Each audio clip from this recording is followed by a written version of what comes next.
Ishte refugjat, I vetëm, me rrobat e lagura dhe me zemrën që I digjej nga humbja.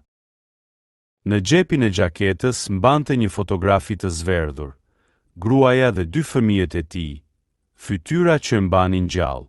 Në çdo kamp ku shkonte, afrohej tek njerëzit dhe pyeste me zë të dridhur: "Ju lutemi, keni parë këta?" Por askush s'dinte gjë. Vitet kalonin, fotografia rrudhej, boja zbehej, por ai se hoqi kurrë nga xhepi. Çdo natë nxirrte, e shikonte në dritën e zjarrit dhe përshpëriste: "Do t'ju gjej, betohem." 10 vite më vonë, një telefonat ndryshoi gjithçka. Një organizat I tha se kishin gjetur një familje me të njëjtin mbiemër. Ai udhëtoi qindra kilometra, me duart që I dridheshin, me fotografin ende në xhep. Kur mbërriti, para tij doli një vajzë e rritur, dhe sytë e saj ishin të njëjtët.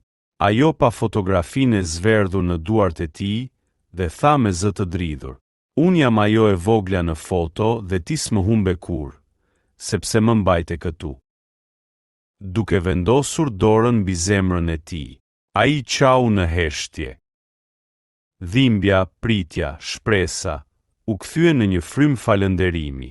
Fotografia që dikur ishte kujtim, tani ishte dëshmi e një mrekullie, që dashuria e një babai nuk humbet kurrë, as në luftë, as në kohë, as në botën tjetër.